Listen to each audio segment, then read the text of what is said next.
Eh bien, on va prendre maintenant la direction de Bruxelles où l'on s'attaque à un dossier explosif, c'est le cas de le dire, l'avenir de la bande de Gaza qui était au cœur de la réunion des ministres européens des Affaires étrangères. On va en parler avec Nathalie Sosna-Ophir. Alors, Nathalie, qu'envisagent justement ces ministres et surtout quel est leur objectif concernant l'avenir de la bande de Gaza?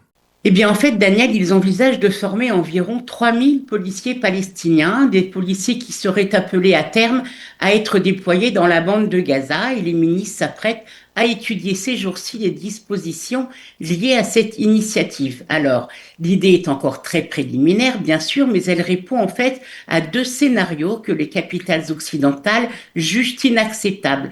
D'un côté, le retour du Hamas aux commandes à Gaza, et de l'autre, une administration israélienne prolongée qui rendrait en fait tout cadre politique, selon eux, extrêmement compliqué. Depuis le début du conflit, on le constate, hein, l'Union européenne n'arrive pas à s'exprimer d'une seule voix, l'équilibre reste fragile entre les États qui défendent une ligne plutôt pro-israélienne, on peut citer l'Allemagne ou la République tchèque, et ceux qui souhaitent davantage de reconnaissance pour les aspirations palestiniennes. Alors forcément, derrière cette proposition, il y a une réalité diplomatique qu'il faut dire clairement. L'Europe cherche à combler son retard. Depuis le 7 octobre, Bruxelles réagit plus qu'elle n'initie. Et avec ce plan, elle tente de reprendre la main et en fait d'éviter que l'après-guerre ne se décide uniquement contre Washington, Le Caire et Doha et quelques autres protagonistes.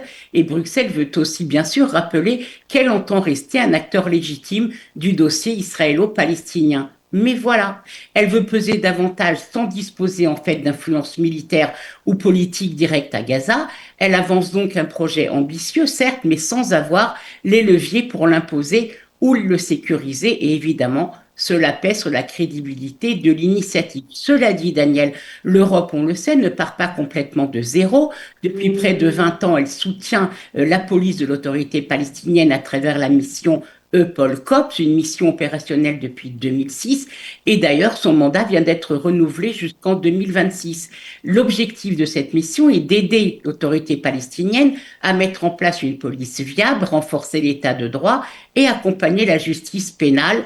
Pas toujours probant, je vous le concède, mais attention, tout cela se passe uniquement en Judée-Samarie, jamais à Gaza. Alors évidemment, beaucoup de questions restent sans réponse.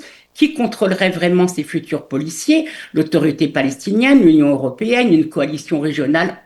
Personne ne le sait, mais la question vraiment centrale, c'est la légitimité. Ces policiers seront-ils considérés comme une autorité légitime par la population locale? On le sait, Gaza n'est plus administré par Ramallah depuis 18 ans. Le Hamas contrôle l'enclave sans partage depuis qu'il a renversé l'autorité palestinienne en 2007. Alors à ce stade, soyons clairs, la proposition européenne ressemble davantage à une piste diplomatique qu'à un dispositif immédiatement opérationnel. Aucun cadre politique ne permet aujourd'hui d'envisager un tel déploiement. Et bien sûr, sans accord israélien, toute force civile restera purement théorique. Mais cette initiative montre une chose, Bruxelles veut à sa manière jouer un rôle dans l'arène diplomatique du Moyen-Orient et en soutenant l'idée d'une force civile palestinienne, elle envoie un message politique très clair.